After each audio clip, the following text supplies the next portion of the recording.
परमात्मने नमः। प्रणाम। गुरुगीता चैनल को आपण मानक स्वागत जनाऊे। आजिर विषय स्थितप्रज्ञ व्यक्तिंकर लक्षण गुड़िक कौन र तृतीय भाग। अर्जुन भगवान को पचारि स्थितप्रज्ञ व्यक्ति किपरि बसंती, किपरि उठंती, तांकर इंद्रिय मानक किपरि संयत करंती, संकुचित करंती, ए सब विषय कहतु। भगवान तांको जनइले। 58 श्लोक रे भगवान कहिले, कईछ जेपरि निजर अंग गुड़ी को संकुचित करनिए, ठीक सही परी जड़े कर्मयोगी इंद्रिय समूहर विषय को इंद्रिय मानू जेतेबेले सर्वथा संकुचित करनिए, सेतेबेले ताहार बुद्धि स्थिर हो जाए। जो माने पूर्व श्लोक गुड़िकर व्याख्या शुणी पारि नाहंती, प्लेलिस्ट को जाई सर्च करंतु। जड़े साधकंकर इच्छा शक्ति प्रबल, तांको इच्छा शक्ति जोगु से निजर इंद्रिय मानंकु संयम करि पारंती। एही सांसारिक विषय वासनारु ताहा दबी जाई पारे, किंतु सूक्ष्म अवस्थारे सेही सुख भोगर सामान्य टिके इच्छा सबकॉन्शियस माइंड रे रही जाए। सामान्य सुजोग पाइले ताहा पुणी जाग्रत हो जाई पारे। तेणु सेही सुख भोगर इच्छा को किपरि संपूर्ण भाव में मूलोत्पाटन करने को हेबो, सेही विषय रे आजिर आलोचना। द्वितीय अध्याय श्लोक 59। विषया विनिवर्तन्ते निराहारस्य देहिन, रसवर्जं रसोप्यस्य परम दृष्टा निवर्तते। अर्थात निराहारी मनुष्यर विषय निवृत्त हो जाए सत, किंतु रस निवृत्त हुए नहीं। मात्र परमात्म तत्वर अनुभव होइथिबारु एही स्थितप्रज्ञ मनुष्यर रस मध्य निवृत्त हो जाए। अर्थात संसार प्रति तार रस बुद्धि रहे नहीं। आसंतु यार व्याख्या सुनिबा। निराहारी, निराहारी कहिले साधक जे साधना पथरे आगे चली विषय समूहरु इंद्रिय मानंकु निवृत्त करि पारिछंती निजर इच्छा शक्ति द्वारा। साधक निजको उच्च को उठेइबा पाई अनेक चेष्टा करिथाए, सेथिपाई इंद्रिय संयमता आपे शिखि जाए। इंद्रिय भोग्य विषय वस्तु मानंकु उपभोग करिबार इच्छा रहिले सुद्धा सुख भोगरु निजको दूरेई रखिपारे, किंतु रस निवृत्त हुए नहीं। ताहेले एही रस कौन?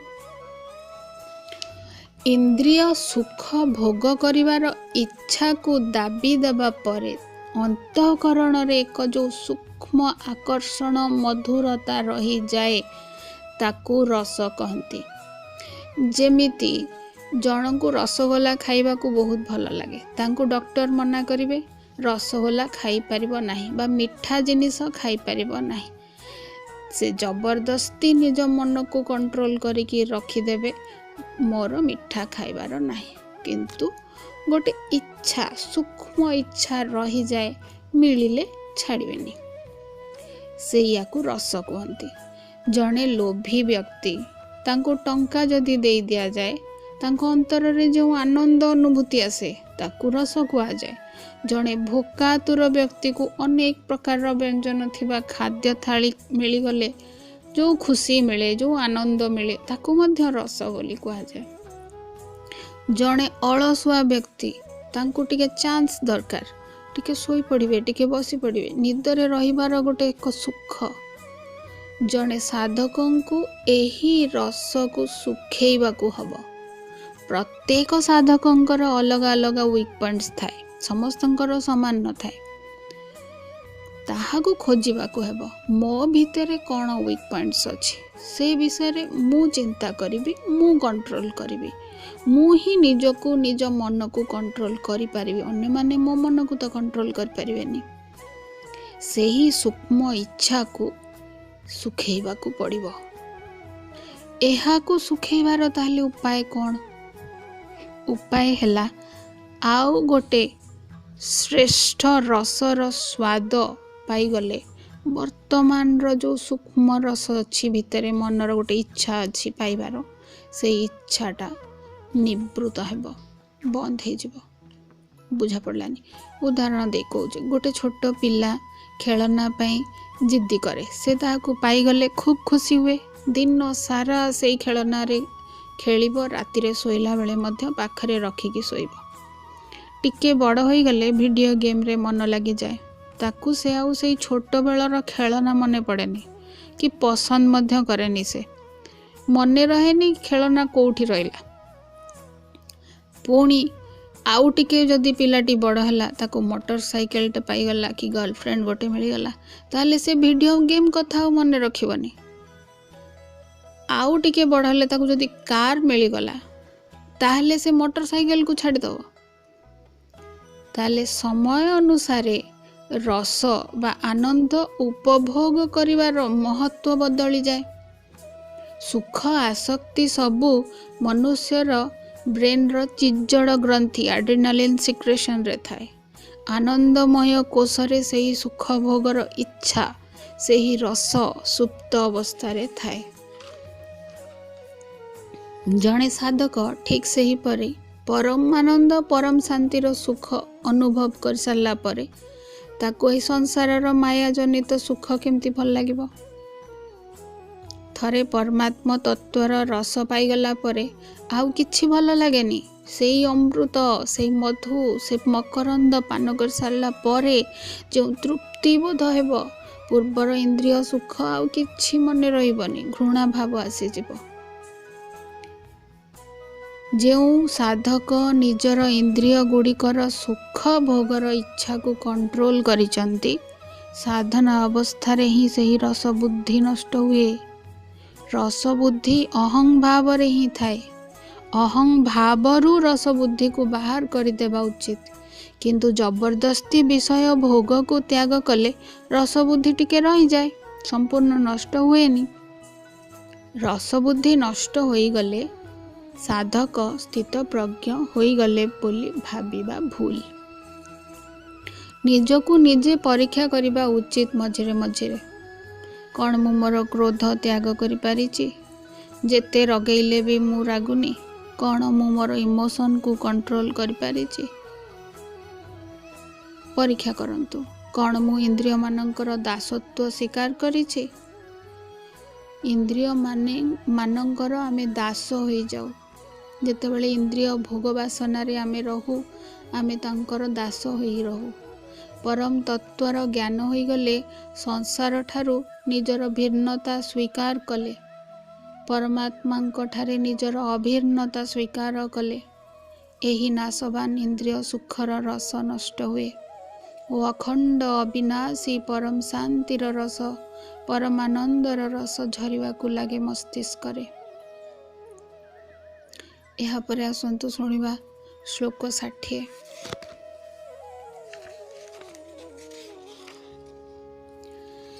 ଯତତୋ ହ୍ୟପି କୌନ୍ତେୟ ପୁରୁଷସ୍ୟ ବିପଶ୍ଚିତ ଇନ୍ଦ୍ରିୟାଣି ପ୍ରମାଥିନି ହରନ୍ତି ପ୍ରସବଂ ମନ। ଅର୍ଥାତ୍ କାରଣ ହେ କୁନ୍ତୀ ନନ୍ଦନ, ରସ ବୁଦ୍ଧି ଥିବାରୁ ପ୍ରମଥନଶୀଳ ଇନ୍ଦ୍ରିୟମାନେ ପ୍ରଯତ୍ନଶୀଳ ବିଦ୍ୱାନ ମନୁଷ୍ୟଙ୍କର ମନକୁ ମଧ୍ୟ ବଳପୂର୍ବକ ହରଣ କରି ନିଅନ୍ତି। ଆସନ୍ତୁ ଏହାର ବ୍ୟାଖ୍ୟା ଶୁଣିବା। ସେଇ ଯେଉଁ ରସ ଇଚ୍ଛା ନିବୃତ ନ ହେଲେ ଅସୁବିଧା କ'ଣ ହୁଏ ସାଧକଙ୍କ ଜୀବନରେ? ଭଗବାନ କହୁଛନ୍ତି, ହେ କୁନ୍ତୀ ପୁତ୍ର, ଇନ୍ଦ୍ରିୟ ଗୁଡ଼ିକ ଏତେ ଦୁର୍ଦାନ୍ତ ଯେ ସେମାନେ ଏକ ନିଷ୍ଠାବାନ ସାଧକର ମନକୁ ମଧ୍ୟ ଜବରଦସ୍ତି କଣ୍ଟ୍ରୋଲ କରିପାରନ୍ତି। କେତେ ଜ୍ଞାନୀ ମୁନି ଋଷିଗଣ ନିଜର କାର୍ଯ୍ୟକୁ ଜ୍ଞାନପୂର୍ଣ୍ଣ ଭାବରେ ଧୈର୍ଯ୍ୟର ସହିତ ନିଜର ଇନ୍ଦ୍ରିୟମାନଙ୍କୁ ସଂଯତ କରି ରଖିବାକୁ ହଜାର ଚେଷ୍ଟା କରିଥାନ୍ତି, ତଥାପି ତାଙ୍କର ମନକୁ ଏହି ଦୁର୍ଦାନ୍ତ ଇନ୍ଦ୍ରିୟଗଣ ହରଣ କରି ନିଅନ୍ତି। ଜ୍ୱଳନ୍ତ ଉଦାହରଣ ଋଷି ବିଶ୍ୱାମିତ୍ର, ଜଣେ ମହାନ ତପସ୍ୱୀ। ସେ ମଧ୍ୟ ମେନକାଙ୍କ ପାଲରେ ପଡ଼ିଯାଇଥିଲେ। ସେଥିପାଇଁ ଭଗବାନ ପୂର୍ବ ଶ୍ଲୋକରେ କହିଲେ, ମନକୁ ନିୟନ୍ତ୍ରଣ କରିବା ପୂର୍ବରୁ ବୁଦ୍ଧିକୁ ନିୟନ୍ତ୍ରଣ କରିବାକୁ ହୁଏ। ବୁଦ୍ଧିକୁ ସର୍ବଦା ପରମାତ୍ମାଙ୍କ ଠାରେ ସ୍ଥିର ରଖିବାକୁ ହୁଏ। ଭୁକ୍ତ ଭୋଗର ସଂସ୍କାର ଥିବା ଯୋଗୁଁ ଇନ୍ଦ୍ରିୟମାନଙ୍କ ବିଷୟ ସାମ୍ନାକୁ ଟିକେ ଆସିଗଲେ ଇନ୍ଦ୍ରିୟମାନେ ମନ ବୁଦ୍ଧିକୁ ବଳପୂର୍ବକ ସୁଖ ଭୋଗ ଆଡ଼କୁ ଟାଣି ନେବେ। ସାଧକଙ୍କର ସାଧନାର ପ୍ରଥମ କ୍ଲାସରୁ 10ମ କ୍ଲାସ ପର୍ଯ୍ୟନ୍ତ ବିଦ୍ୟା ଶିକ୍ଷା ଚାଲିଥାଏ। ପ୍ରଥମ କ୍ଲାସରେ ବସିବା କେମିତି ଶିଖିବା ପାଇଁ ସାଧକଙ୍କୁ ମନ୍ତ୍ର ଜପ, ଧର୍ମଗ୍ରନ୍ଥ ପଢ଼ା ଇତ୍ୟାଦିରେ ମନୋଯୋଗ କରିବାକୁ କୁହାଯାଏ। ଦ୍ୱିତୀୟ ଶ୍ରେଣୀରେ ଧ୍ୟାନ, ସେବା ଆଦି। ତୃତୀୟ ଶ୍ରେଣୀରେ ଆଉ ପ୍ରଥମ ଶ୍ରେଣୀର ପାଠ ତ ପଢ଼ାଯାଏନି, ତାକୁ ଆଉ ଟିକେ ଉପରକୁ ଉଠିବାକୁ ପଡ଼ିବ। ଧ୍ୟାନ, ସ୍ୱାଧ୍ୟାୟ, ମନନ ଚିନ୍ତନ କରିବାକୁ ଶିଖାଯାଏ। ସାଧୁ ସନ୍ଥ ଯେଉଁମାନେ ଇନ୍ଦ୍ରିୟମାନଙ୍କୁ ଜିତି ଯାଇଛନ୍ତି, ସେମାନେ ସିଦ୍ଧ, ସେମାନଙ୍କର ସଙ୍ଗ ଲାଭ ହେଲେ ମଧ୍ୟ ଅନେକ ଉନ୍ନତି ହୁଏ। ଇଚ୍ଛା ହୁଏ, ହଁ ମୁଁ ବି ଟିକେ ସେଇ କ୍ଲାସ୍ ପର୍ଯ୍ୟନ୍ତ ପହଞ୍ଚି ପାରନ୍ତି କି। ଅନେକ ସାଧକ ସାଧନାର ପଥରେ ଡିଭାଇନ୍ ହାଇୱେରେ ଯିବା ଆରମ୍ଭ କରନ୍ତି, କିନ୍ତୁ ପ୍ରଥମ କ୍ଲାସରେ ହିଁ ବର୍ଷ ବର୍ଷ ରହିଯାନ୍ତି। ନିୟମ କାନୁନ କ'ଣ ଶିଖା ହେଇଥିଲା ସେଇଥିରେ ଘାଣ୍ଟି ହେଉଥାନ୍ତି। ସେଇ କାନୁନ ସହିତ ନିଜକୁ ମୋହ ଲାଗିଯାଏ। ରାତି 3ଟାରୁ ଉଠିବା, ଜପ ଧ୍ୟାନ ପଠନ ଆଦି କରିବା, ସନ୍ଧ୍ୟା ପାଠ, ଧ୍ୟାନ, ପୂଜା ଆଦି କରିଚାରନ୍ତି, ପରମ ଶାନ୍ତି ମିଳିଯିବ ଭାବନ୍ତି, କିନ୍ତୁ ପରମ ଶାନ୍ତି ମିଳେନି। ଆଉ ସେମାନେ ଉପରକୁ ଉଠି ନାହାନ୍ତି। ସାଧନା ସହିତ କର୍ମଯୋଗ ଅର୍ଥାତ୍ ଜଗତର ସେବା କାର୍ଯ୍ୟ କିଛି କରୁଥିବା ଦରକାର। ଜଗତର ଖାଲି ସେବା କଲେ ଚଳିବନି, ତେଣୁ ଜ୍ଞାନ କେମିତି ଅଧିକ ବଢ଼ି ଚାଲିବ, ସେଥିପାଇଁ ଜ୍ଞାନର ସନ୍ଧାନ କରୁଥିବା ଦରକାର। ଓ ପ୍ରଭୁ ଚିନ୍ତା, ଭକ୍ତି ଯୋଗରେ ପ୍ରେମ ରସ କିପରି ବଢ଼ିବ, ସେହି ପ୍ରୟାସରେ ଦିନ ରାତି ଲାଗି ରହିବା ଦରକାର। ସାଧନାର ରସ ଅନୁଭବ ହେବା ଦ୍ୱାରା ଇନ୍ଦ୍ରିୟମାନଙ୍କ ଭୋଗରୁ ରସ ଆପେ ଆପେ ନଷ୍ଟ ହୁଏ ବା ଶୁଖିଯାଏ। ଏହାପରେ ଆସନ୍ତୁ ଶୁଣିବା ଅର୍ଜୁନଙ୍କର ପ୍ରଶ୍ନ, କିମ୍ ଆସୀତ? ସ୍ଥିତପ୍ରଜ୍ଞ ବ୍ୟକ୍ତି କିପରି ବସିବା ଉଚିତ ସେ ବିଷୟରେ ଉତ୍ତର ଦେବେ ଭଗବାନ। ରସବୁଦ୍ଧିକୁ କିପରି ଦୂର କରିହେବ ତାହାର ଉପାୟ କହୁଛନ୍ତି ଆଜି ଶ୍ଲୋକ 61ରେ। ଶ୍ଲୋକ 61। ତାନି ସର୍ବାଣି ସଂଯମ୍ୟ ଯୁକ୍ତ ଆସୀତ ମତ୍ପର ବସେହି ଯସ୍ୟେନ୍ଦ୍ରିୟାଣି ତସ୍ୟ ପ୍ରଜ୍ଞା ପ୍ରତିଷ୍ଠିତା। ଅର୍ଥାତ୍ କର୍ମଯୋଗୀ ସାଧକ ସେ ସମସ୍ତ ଇନ୍ଦ୍ରିୟଙ୍କୁ ବଶୀଭୂତ କରି ମତ୍ପରାୟଣ ହୋଇ ବସିବା ଉଚିତ, କାରଣ ଯାହାର ଇନ୍ଦ୍ରିୟମାନେ ବଶୀଭୂତ ତାହାର ବୁଦ୍ଧି ସ୍ଥିର। ଆସନ୍ତୁ ବ୍ୟାଖ୍ୟା ଶୁଣିବା। ମନ, ବୁଦ୍ଧି, ଅହଙ୍କାରକୁ ଜୋର ଜବରଦସ୍ତ ପ୍ରଥମେ ବଶ କରିବାକୁ କୁହାଯାଇଛି। ଅର୍ଥାତ୍ ଆଲର୍ଟ ରହି ଇନ୍ଦ୍ରିୟମାନଙ୍କୁ କେବେ ହେଲେ ବିଷୟ ଭୋଗ ଲାଳସାରେ ବିଚଳିତ ହେବାକୁ ନ ଦେଇ ସ୍ୱୟଂ ଶ୍ରୀମତ୍ ପରାୟଣ ହୋଇଯାଅ ବୋଲି କହିଲେ। ମତ୍ପରଃ ଶବ୍ଦର ତାତ୍ପର୍ଯ୍ୟ ହେଲା ଶ୍ରୀମତ୍ ପରାୟଣ ହେବା। ମତ 3 ପ୍ରକାର, ସ୍ୱମତ, ପରମତ ଓ ଶ୍ରୀମତ। ନିଜର ମନ ଇଚ୍ଛା କାର୍ଯ୍ୟ କରିବାକୁ ସ୍ୱମତ କୁହାଯାଏ। ଅନ୍ୟମାନେ କ'ଣ କହିଲେ ତାକୁ ଶୁଣି ତାଙ୍କ ପଥ ଧରି ଚାଲିବାକୁ ପରମତ କୁହାଯାଏ। ଭଗବାନ କ'ଣ କହିଛନ୍ତି ତାଙ୍କର କଥା ମାନି ଜୀବନକୁ ଚଳେଇବାକୁ ଶ୍ରୀମତରେ ଚାଲିବା, ଶ୍ରୀମତ୍ ପରାୟଣ ହୋଇଯିବା ବୋଲି କୁହାଯାଏ। ଭଗବାନ କହିଲେ ଶ୍ରୀମତ୍ ପରାୟଣ ହୁଅ। କେବଳ ଭଗବାନ ମୋର ଓ ମୁଁ ଭଗବାନଙ୍କର। ସେ ଯାହା କହିଲେ ମୁଁ ଖାଲି ସେତିକି ଶୁଣିବି, ବୁଝିବି ଆଉ କର୍ତ୍ତବ୍ୟ କରିବି, କାରଣ ମୋ ସହିତ ସର୍ବଦା ଭଗବାନ ରହୁଛନ୍ତି, ସଂସାର ମୋ ସହିତ ସବୁବେଳେ ରହୁନି। ଏହିଭଳି ସାଧକର ମୁଁ ଭାବ କେବଳ ଭଗବାନଙ୍କର ସହିତ ଯେତେବେଳେ ଯୁକ୍ତ ହୋଇଯିବ, ତାପରେ ଯାଇ ଏହି ରସ ନିବୃତ ହେବାର କାର୍ଯ୍ୟ ଆରମ୍ଭ ହେବ। ପୂର୍ବ ଶ୍ଲୋକରେ ଭଗବାନ କହିଲେ ଇନ୍ଦ୍ରିୟମାନଙ୍କୁ ବଶ କଲେ ମଧ୍ୟ ସ୍ଥିତ ପ୍ରଜ୍ଞତା ଆସେ ନାହିଁ। ଏବେ କହୁଛନ୍ତି ବସେହି ଯସ୍ୟେନ୍ଦ୍ରିୟାଣି ତସ୍ୟ ପ୍ରଜ୍ଞା ପ୍ରତିଷ୍ଠିତା, ଅର୍ଥାତ୍ ଯାହାର ଇନ୍ଦ୍ରିୟମାନେ ବଶୀଭୂତ ତାହାର ବୁଦ୍ଧି ସ୍ଥିର। ଏଠାରେ ଆମେ ଭଗବାନଙ୍କୁ ଭୁଲ ବୁଝିବା କଥା ନୁହେଁ। ଭଗବାନଙ୍କ କଥାରେ ଗୂଢ଼ ରହସ୍ୟ ଥାଏ। ସାଧନାର ଉଚ୍ଚ ସ୍ତରକୁ ଉଠି ଚାଲିଲେ ସେହି ଗୂଢ଼ ମରମ କଥା ସବୁ ବୁଝା ପଡ଼େ ଟିକେ ଟିକେ। ସାଧନାର ପଥରେ ଏଇ ଯେଉଁ ସ୍ପିରିଚୁଆଲ ହାଇୱେରେ ସାଧକ ଯାତ୍ରା ଆରମ୍ଭ କଲାବେଳେ ବହୁତ ଜାଗ୍ରତ ହୋଇ ଆଲର୍ଟ ହୋଇ ଚାଲିବା ଉଚିତ। କାରଣ ବାଟରେ ମାୟା ବା ଡେଭିଲ୍ ଆଟାକ୍ ଆସିବ ଆମକୁ ପଥରୁ ହଟେଇବାକୁ। ତାଙ୍କ ସାଙ୍ଗରେ ଲଢ଼େଇ କରି ଆଗେଇବାକୁ ହେବ ସାଧକଙ୍କୁ। ସେଥିପାଇଁ ଆଲର୍ଟ ରହିବାକୁ କୁହାଯାଇଛି। ନିଜ ଇନ୍ଦ୍ରିୟମାନଙ୍କୁ ନିଜର କଣ୍ଟ୍ରୋଲରେ ରଖିବାକୁ ଆଲର୍ଟ ରହିବା ବୋଲି କୁହାଗଲା।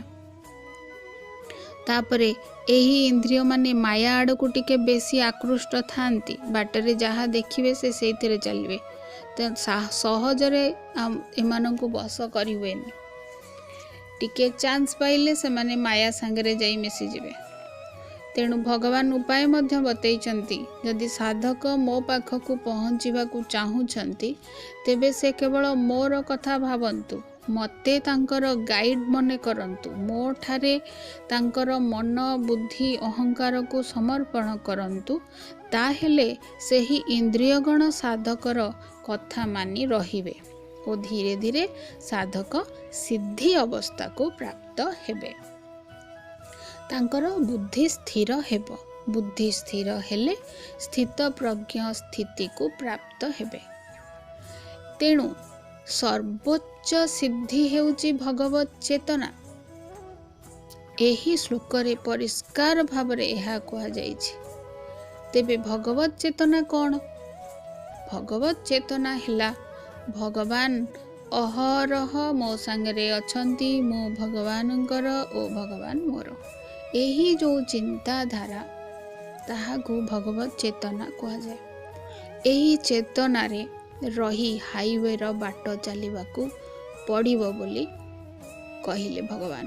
ନହେଲେ ଯେଉଁ ଦୁର୍ଦାନ୍ତ ଇନ୍ଦ୍ରିୟମାନେ ଅଛନ୍ତି ସେ କଥା ମାନିବେନି।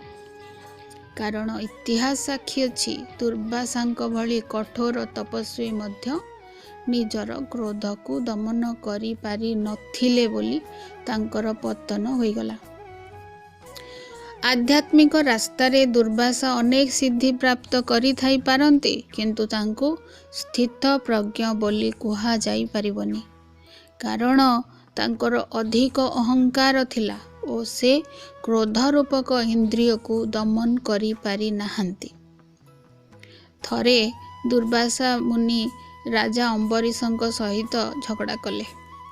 ଅମ୍ବରୀଶଙ୍କୁ ରାଗିକି ବହୁତ ଖରାପ କରି ବକାବକି କଲେ। କିନ୍ତୁ ରାଜା ଅମ୍ବରୀଶ ଶାନ୍ତ ମନରେ ସ୍ଥିର ବୁଦ୍ଧି ହୋଇ ସବୁ ସମ୍ଭାଳି ନେଲେ।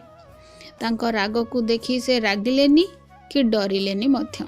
କାରଣ ଯେଉଁ ବ୍ୟକ୍ତି ଭଗବାନଙ୍କୁ ନିଜର ପାଖରେ ଅହରହ ଅନୁଭବ କରନ୍ତି ସେମାନେ କାହିଁକି ଡରିବେ କାହାକୁ? ରାଜା ଅମ୍ବରୀଶ ଜଣେ ସ୍ଥିତପ୍ରଜ୍ଞ ବ୍ୟକ୍ତି ଥିଲେ। ବିରାଟ ମୁନି ଋଷି ନଥିଲେ, କିନ୍ତୁ ତାଙ୍କର ମନକୁ ସ୍ଥିର କରିଥିଲେ। ସବୁବେଳେ ପରମଧାମ କଥା ଭାବୁଥିଲେ। ପ୍ରଭୁଙ୍କର ଲୀଳା ଶୁଣିବା, ଲୀଳା କଥା କହିବାରେ ନିଜକୁ ବ୍ୟବହାର କରୁଥିଲେ। ତାଙ୍କର ହାତ ମନ୍ଦିର ମାର୍ଜନାରେ ରହୁଥିଲା, ଆଖି ବିଗ୍ରହ ଦର୍ଶନ କରୁଥିଲା, ଭକ୍ତମାନଙ୍କର ସେବାରେ ଶରୀରକୁ ନିଯୁକ୍ତ ରଖିଥିଲେ, ପାଦ ତୀର୍ଥକ୍ଷେତ୍ରକୁ ଯାଉଥିଲା। ତାଙ୍କର ମସ୍ତିଷ୍କ ସବୁବେଳେ ଭଗବାନଙ୍କୁ ହିଁ ଦେଖି ନଇଁ ଯାଉଥିଲା। ତାଙ୍କର କାମନା ଭଗବାନଙ୍କର କାମନା ପରିପୂର୍ଣ୍ଣ କରିବାରେ ନିଯୁକ୍ତ ଥିଲା। ଏହି ସବୁ ସଦ୍ଗୁଣ ଯୋଗୁଁ ତାଙ୍କୁ ଏକ ମତ୍‌ପରଃ ଭକ୍ତିରେ ପରିଣତ କରିପାରିଥିଲା। ତାହେଲେ ସ୍ଥିତପ୍ରଜ୍ଞ ବ୍ୟକ୍ତିଙ୍କର ମାନସିକ ସ୍ତର ଏହିଭଳି ଥାଏ। ଆମ୍ଭମାନଙ୍କୁ ଭଗବତ ଚେତନଶୀଳ ହେବାକୁ ପଡ଼ିବ। ଅହରହ ଭଗବାନଙ୍କ ଠାରେ ଯୁକ୍ତ ହୋଇ ରହିବାକୁ ପଡ଼ିବ। ଏହା ହିଁ ଯୋଗ।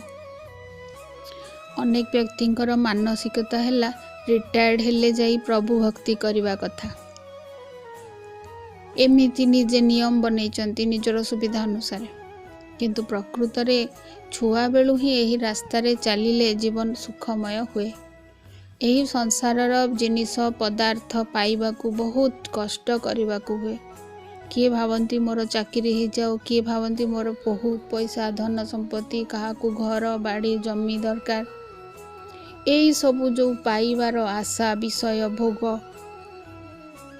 किंतु सेथिपाई समस्ते भावती भगवान को पाइबा तो केते कष्ट होइतिबो, घरटीए करने एते कष्ट करिया को पड़ू, ताले भगवान को पाइबा तो बहुत कष्ट करिया को पड़ो।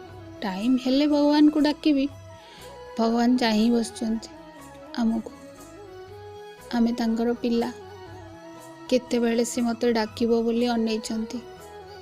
सकाळू उठी भगवान को कथा हवा पई बेल नाही, ऑफिस चली गले, ऑफिस रु आसी संध्या हला भगवान अनैचंती। संध्यारे मो संगे टिके कथा हबो, संध्यारे भी कथा हवा को बेल नाही। राति हला सोइबा को आसिले सेते बेले भी भगवान को संगे कथा हवा को टिके बेल नाही। भगवान चाही बसचंती। माँ को डाकले कौन माँ उत्तर दबनी? निश्चय शुणिब। अति सहजरे माँ मिली जाए। माँ को टिके डाकले माँ ओ कहे। जे जन्म देइछि, जे एते स्नेह आदर रे हमको बड़ करछि, ताको पाइबा किछि कष्ट नुहे। पछकू बुली खाली अनेइले ही से मिली जीव, कारण से हमको पछरु जगिछि। भूल तो आमर, आमे गर्व अहंकार जोगु माँ को केबे खोजिने। भगवान आमर सेई माँ परी, जी अहरह अनेइचंती मो पिला झुंटी न पड़ू, कही चलीचंती ठीक से चाल, ठीक से चाल। आमे तो अमानिया छुआ, किछि शुणिले तो झुंटी पड़ी खंडिया खाबरा हेई गला परे प्रॉब्लम जेतेबेले आसी जीवो, तापरे भगवान भगवान खोजा हबो। भगवान मो कथा केबे बुझंतीनी, भगवान को सबु दोष, से मो पाखरे नाहांती, मते काहे धरिलेनी, मो कथा काहे बुझिलेनी, मो कौन तांकर पिला नुह, मते काहे एमिति पर करिसंती। तापरे सबु मंदिर हजार प्रकार पूजा पाठ भगवान भगवान कही चलिए। प्रकृत रे आमको बुझिबा को पड़िबो, केमिति चलिबो, केमिति बसिबो, केमिति कथा कहइबो। एही कथा छुआ बेलू आम बुद्धि रे आसी जिबा कथा, नहेले समय नष्ट हो जिवो। आध्यात्मिक चेतना रे रही संसारर सेवा कार्य करिबा ही आमर पर्पज ऑफ लाइफ। ताहले मृत्यु समय रे आउ डर लागिबनी। आसंतु आमे समस्ते निजर जीवन रो एनालिसिस करिबा जे आमे आध्यात्मिक चेतना रे केते बाट आगेइचे। परम धाम हेउची आमर घर, स्थित प्रज्ञ हेउची लास्ट स्टेशन बा स्टॉप। शॉर्टकट बाट किछि नाही, गोटिए सहज सरल सुंदर रास्ता स्पिरिचुअल हाईवे। एई हाईवे रे पुराना बैग धरी जाई परिबेनी। हालुका हेले भल, कारण आगो को बहुत उठाणी अच्छी, बोझ नहीं चढ़ा को कष्ट हेब। तेणु आमको सबू बोझ को शीघ्र छाड़ा को हेब। आउ अटैचमेंट है से बोझ को छाड़ी आगे चलवा उचित। आज एतिकी। ओम तत्सत।